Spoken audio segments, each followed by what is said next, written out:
तो hello dear students, आज हम लोग फिर बात करने वाले हैं 11th क्लास के एटॉमिक स्ट्रक्चर चैप्टर का एक्सरसाइज 2.10 का, जिसमें कि सवाल जो है एनसीईआरटी बुक से लिया गया है। और सवाल जो है यहाँ पर बहुत ही सिंपल सा है। वो कहता है कि इलेक्ट्रोमैग्नेटिक रेडिएशन है एक, जो कि वेवलेंथ रखा हुआ है 242 नैनोमीटर।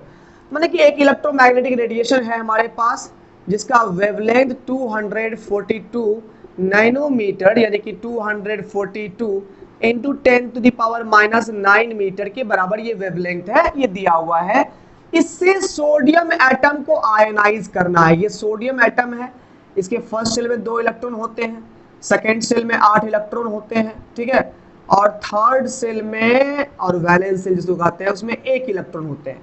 आयनाइज का मतलब होता है कि इससे इसको एनर्जी हमको सप्लाई करनी है, और इतनी एनर्जी जो इस इलेक्ट्रॉन को बाहर निकाल दे, है ना। एक एटम से यहाँ पर हम लोग इलेक्ट्रॉन को आयनाइज करवाने वाले हैं, मतलब कि एटम को आयनाइज करवाने वाले हैं, इलेक्ट्रॉन को बाहर निकालना है। तो सवाल कहता है ये जो 242 नैनोमीटर का लाइट अगर हम लोग देते हैं ना, तो ये सफिशियंट है, मतलब कि ये इलेक्ट्रॉन सोडियम एटम के एक एटम से इलेक्ट्रॉन को निकाल देता है। कहता है कि sodium electromagnetic radiation of wavelength this is just sufficient to ionize the sodium atom. Sodium atom को आयनाइज करवाना है, मतलब कि सोडियम एटम से एक इलेक्ट्रॉन निकाल करके सोडियम आयन बना दिए, इसी को बोलते हैं आयनाइजेशन। तो यहाँ पर सोडियम एटम को आयनाइज करवाने के लिए जो एनर्जी लगेगी, वो एनर्जी के रूप में जो हम यहाँ पर रेडिएशन डाल रहे हैं, रेडिएशन 242 नैनोमीटर वेवलेंथ का है, ये सफिशिएंट है। इससे कम हमको या अधिक वेवलेंथ वाला यूज नहीं करना है, ये सफिशिएंट, ये निकाल देगा। तो कहता है calculate the ionization energy of sodium. अब आयनाइजेशन एनर्जी किसे कहते हैं? तो आयनाइजेशन एनर्जी वो एनर्जी है जो कि 1 मोल सोडियम के इलेक्ट्रॉन को आयनाइज कर देगा, बाहर निकाल देगा। माने कि 1 मोल सोडियम से सोडियम आयन बनाने के लिए यानी कि इलेक्ट्रॉन निकालने के लिए जो एनर्जी की जरूरत पड़ेगी, रिक्वायरमेंट होगी, उसको हम लोग आयनाइजेशन एनर्जी बोलते हैं।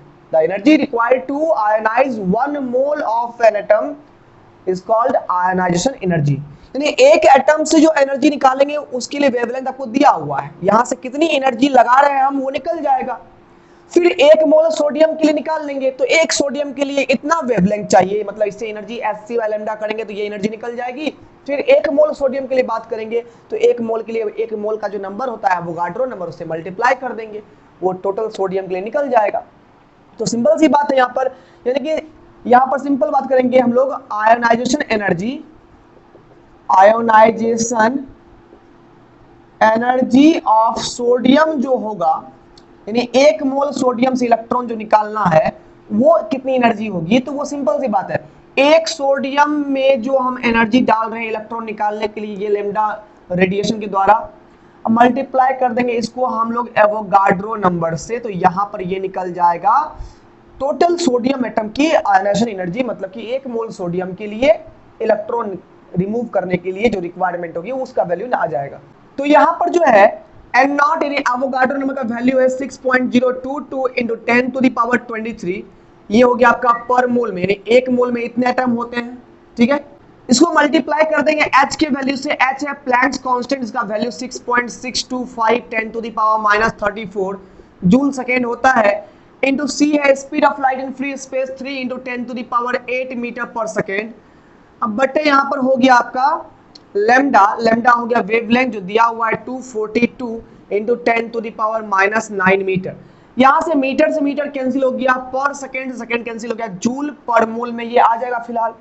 तो इसको सॉल्व कैसे करना है? तो 6.022 को मल्टीप्लाई करना है 6.625 से, इसको मल्टीप्लाई करना है 3 से, डिवाइड करना है 242 से, और इंटू 10 टर्म में 23 माइनस 34 23 माइनस 34 वो +8 हो जाएगा, और -9 ऊपर जाएगा तो ये +9 हो जाएगा।